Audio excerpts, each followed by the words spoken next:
অর্থনীতি, রাজনীতি সহ সমাজ পরিবর্তনে গুরুত্বপূর্ণ অবদান রাখলেও দৃষ্টিভঙ্গির পরিবর্তন না হওয়ায় উদ্বেগজনক হারে বাড়ছে নারী নির্যাতন। রাজধানীতে এক গোলটেবিল বৈঠকে এমন মন্তব্য করলেন বিশিষ্টজনেরা। এই অবস্থার পরিবর্তনের জন্য নারী ক্ষমতায়নের পাশাপাশি প্রয়োজন সরকার, সব রাজনৈতিক দল আর পুরুষ শাসিত সমাজের উদার দৃষ্টিভঙ্গি। কামরান করিমের রিপোর্ট দেখুন।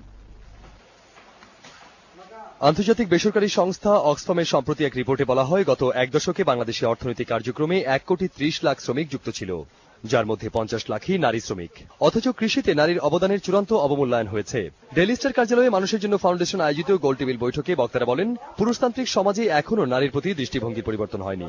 Also a very important role for civil society, for the media, for private sector and ensure their contribution to economic development in Bangladesh. সমাজকে ভালো করে তার চোখে আঙ্গুল দিয়ে দেখিয়ে দেওয়া যে এই হলো নারীর অবদান, তাহলে তাকে কেন অবহেলা করবে। অর্থনীতিতে নারীর অবদান তুলে ধরে বৈঠকে বক্তারা বলেন, সরকারের পাশাপাশি সব রাজনৈতিক দলের উচিত নারীর অধিকার প্রতিষ্ঠায় অগ্রণী ভূমিকা রাখা। In every household, in every square kilometer. And that will be one of the, I think, highest in any of the developing countries. The 84 gang rape is there. Please follow up this within the next 6 months, 7 months, 8 months, 10 months. Can we bring at least one culprit put behind the bar? সম অধিকার নিশ্চিত করতে সংবিধানে স্পষ্ট উল্লেখ থাকলেও দেশে 96% পুরুষ ভূমির মালিক, বিপরীতে মাত্র 4% নারী রয়েছে জমির মালিকানা। কামরান করিম, বৈশাখী নিউজ, ঢাকা।